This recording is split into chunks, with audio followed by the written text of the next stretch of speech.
grandfather's name is Wong Ahong. He is 77 years old this year. He was born in Singapore in 1938. He lived through the Japanese occupation, British rule, and Singapore's independence.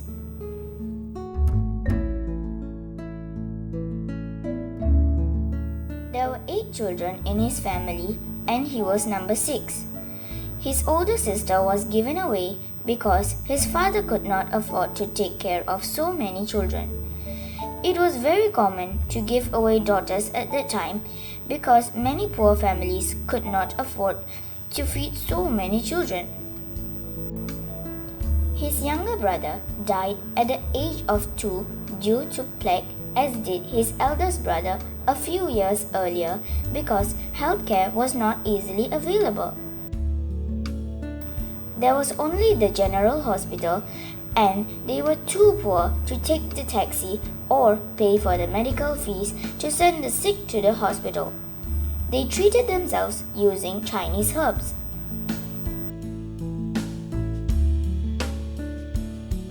He could not go to school because his family could not afford to send him there and he was not sure what education could do for him. School fees was $3 a month, which was a lot of money as it could be used to buy a lot of rice. 很多都没有上学的，附近的是要三五人家。我做学徒的时候就觉得我是不懂啊，没有上学校啊，自己很难过的啊。起初都不，小的时候都不懂的了。我觉得其他的人呢，都是讲话都很流利，什么有点学问啊。我自己也没有上过学啊，觉得好像惭愧这样的啊，不上。So, when he was 7, he started helping his father, who was an illegal hawker. His father worked as an illegal hawker because there were few jobs available. During the Japanese occupation, his father was forced to work for a few years in the shipyard set up by the Japanese. When the Japanese left, he could not find any job, so he went back to being a hawker again. 他都没有提到这种辛苦不辛苦了，他认为是都要养家的责任啊，没有一种埋怨啊。我跟我一个哥哥这样啊，中午的时候啊，带饭给他吃了这样。我也有看到这个日本的签订啊，有些人经过啊，没有看他行李啊。1把2把把牛踢，我有看过这样的事情啊。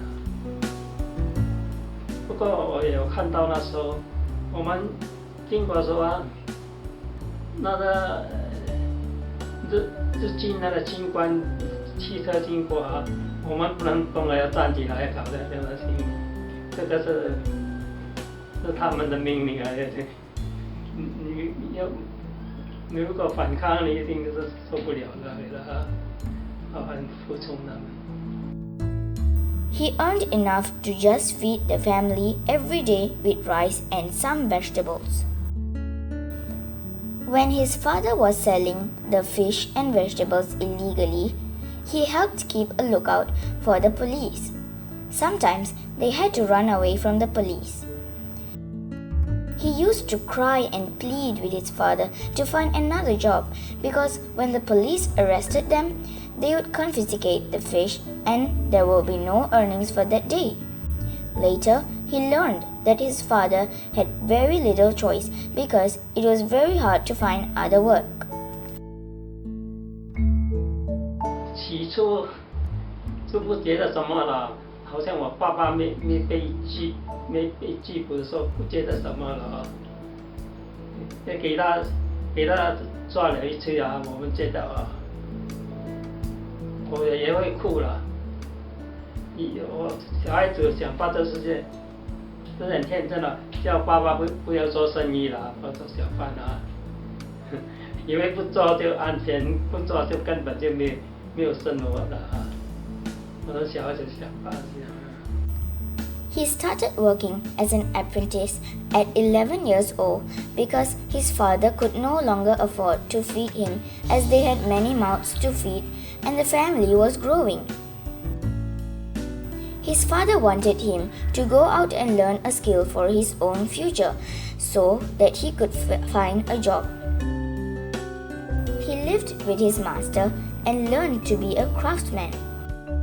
He earned only $3 a month. The living condition was very basic. They learned and lived in the workshop. They would sleep on wooden planks on the floor at night. Some learned varnishing like his brother, some furniture making, and some craftsmanship like him. Sometimes the masters would scold and beat the apprentices. He learned to be hardworking and obedient not to incur the wrath of his master. The masters expected all the apprentices to be able to work fast and obey them in all matters, or they would be punched on their backs, in their stomachs, and yelled at. The food they ate were porridge and peanuts, preserved bean curd or dough sticks for breakfast, rice, vegetables, and clear soup for lunch and dinner. There were usually insufficient food to feed 10 hungry teenage apprentices, but no one dared to complain. They hardly ate meat except for special occasions like Chinese New Year and Mid-Autumn Festival. They get to go home once every 2 weeks on Sunday evening, but will have to return to the workshop by Monday morning. 当时很小啊，10岁多啊。他们不会想到家里啊，现在小孩子还没有出过门的啊，有时候也会偷偷哭了啊。不过这没有办法了，就是为了一定要经过这个阶段的要做这个。He was an apprentice for 3.5 years, which was a common practice. He continued to work hard and learn crafting diligently. When he completed his apprenticeship, he started earning about $100 a month. In 1955, that was a lot of money, enough to feed a whole family of 6.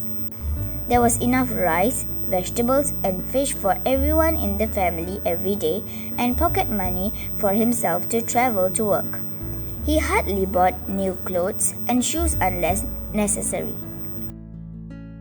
我之前都不会乱花的啊，好像现在就是去外面喝杯茶，有一些块多钱的我不喝，我去找那些少几十%，好像我知道哪里，好像有些那个八车头啊，那个公有吃的地方啊的茶会省几毛钱，如果是要冷气的啊，1杯4块，那些8毛，其实也是吃东西就拿那个水来配一配的，不要花那么多，这个我就不花了啊。He married in 1964, moved to Aljunied and found work as a craftsman in Sembawang. He was earning about $300 a month and more if he worked overtime. Public transport at the time was very basic. He had to travel 3 hours to and from his workplace every day.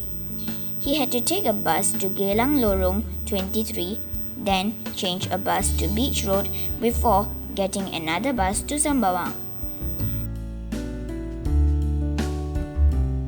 When he was very young, he learned some Chinese on his own by reading newspapers, listening to the news, and other programs on the radio. Now, he can speak and write in Chinese very well. He is glad that he is not illiterate. He is also happy that he can learn about ancient Chinese history and current affairs because he can read. More than 10 years ago, after he retired, he started to learn English on his own with an electronic dictionary. His friend introduced the dictionary to him, and it helped him to be able to get around Singapore and understand signs in English. However, he is still far from being fluent in English. couple of years back, he went to a computer class run by the community center. Now, he can also use the computer and tablet to read news and keep himself up to date on current affairs as well as read the Bible. He hopes to continue upgrading himself and learning new things. He did not forget to give back to the society even though he was not well to do. He donated to some charities and free hospitals because he felt that he had benefited from the society and government. He makes regular donations to NKF. He thinks it is good to help the patients and encourage the staff. He would also donate the money he received from the government to the needy. 我也是看到人家困难，我自己要明白那个人确实的。我就愿意帮助了啊，我不随便帮人啊。如果我们捐给那些好像公益的啊，是应该了啊。有时候我捐给那个肾脏基金的哦，他那个主席不是那样的啊，有点贪污，什么不正确。还有几位朋友这样说。说我傻了，这样傻，你捐钱给他，我不是看那个人，我是看其他那个病人哦，我们要给那些能够帮助到那个需要的。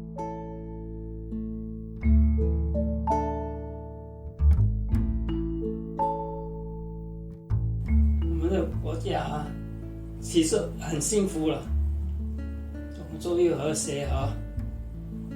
我们在工作方面每个多数好像安分守己的人，总是有工作可以过正常的生活。在其他的国家真难了。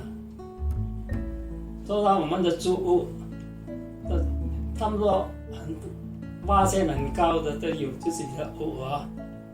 这个我看世界上没有。我这样认为，没有什么国家能够追上这个，我们是很幸福的。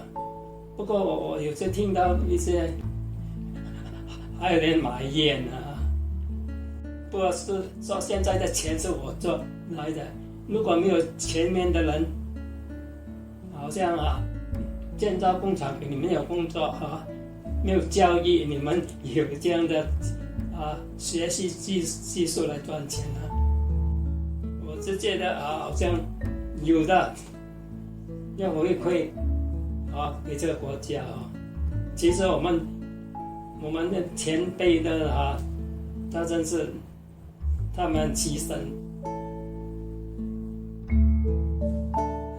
期待很大，就是连他的生命都不顾的跟你们被我们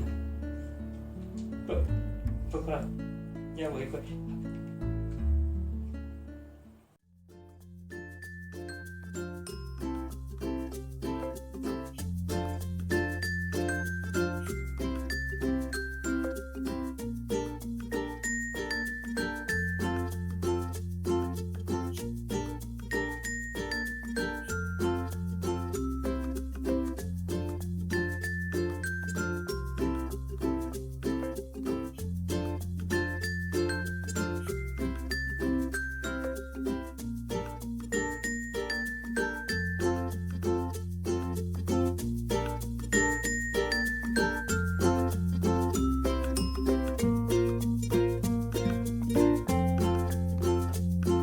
I'm very impressed with them because I do not expect them to take the competition so seriously. They are very responsible and cooperative. They have spent a lot of time and put in a lot of effort in it despite having to cope with their studies. I'm really very proud of the team. They are very creative in coming up with ideas. They work very well as a team. Sometimes they will even help one another to look out for things not under their responsibilities. They have very positive attitudes and are always willing to give their best.